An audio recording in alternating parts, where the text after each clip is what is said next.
Definitely excited about this episode of Worth My Money.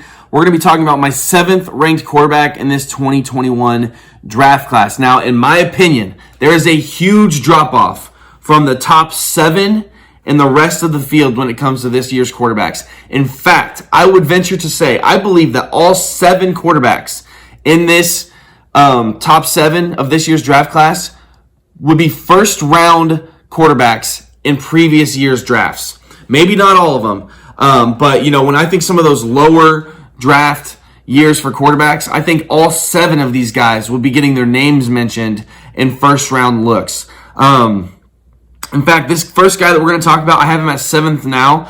I was looking at him in 4th or 5th before all the research I ended up doing on this year's class. And it's not necessarily to do with anything that he did wrong, but more of beautiful play from some of these other guys that I think are being slept on for sure. But no, my 7th ranked quarterback is Kyle Trask from Florida. I loved watching Kyle Trask play this year.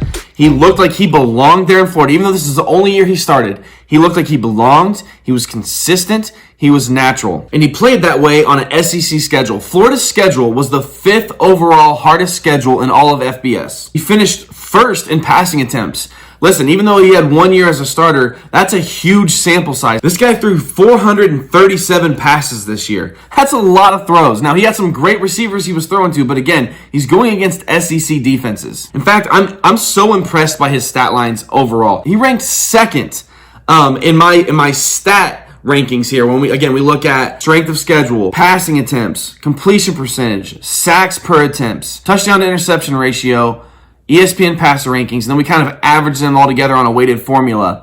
But yeah, he ranks 2nd in my stat rankings here. I have him pegged 7th overall, again, just because it's such a good quarterback class. There's so many factors that go into it. As we look at each one of these stats, he was 1st in passing attempts, like I said, 5th in completion percentage, 7th in sacks per attempts, 5th in touchdown to interception ratio, and 4th in ESPN passer rating. In fact, he led the country in touchdown passes this year. Everybody that talks about him says this dude is very, very smart. Huge quality when we look at NFL quarterbacks. Dude is a brilliant guy. He's brilliant in the pocket manipulation. Basically, that means moving around in the pocket slightly to kind of deter and move your pocket with you to kind of keep you alive longer. Instead of, a statue is kind of when you stand still, you don't move, the pocket runs into you. Pocket manipulation is kind of when you move around inside the pocket to either, draw defenders. You look left, safety comes left, you throw right to an open gap. Those kind of pocket manipulation traits are extremely successful in the NFL. In fact, Aaron Rodgers is one of the best at it, and obviously he's pretty successful. So to have that as a strength for Kyle Trask is great on these lists. He's a confident passer. He's decisive. He makes a lot of good decisions with the ball. I think sky's the limit with him, honestly, if he can get in the right fit. I've got a list of teams that if he goes there, he's absolutely worth my money. If he goes to the 49ers, the Rams, the Bucks, the Raiders, the Steelers, the Saints, the Patriots, I don't so much see him being successful in Chicago. There's a lot of Big Ben comparisons. A lot of people are comparing Kyle Trask to Big Ben. He's got this big, huge NFL frame. He's got an average arm. Some people would say that's not true. A lot of people have said that he's got a good enough arm, doesn't need the word average attached to it, but most things I've read, they're calling his arm an averaged arm. He's got limited mobility, a lot like Big Ben. Again, he has 1 year as a starter, but his sample size and passing attempts, I think, fixes that negative. A crazy fact about Kyle Trask, too, is that he did not start. He was not the starter in high school. I'm upset. I can't remember who it was that he played behind. They're a successful college quarterback, they were a very highly recruited college quarterback. They went to, a Power 5 program as a top prospect. Yeah, Kyle Trask was a backup quarterback in high school. Goes to Florida, ends up getting the job as a senior, and he did the most of it. A lot of people are going to say he had Kyle Pitts.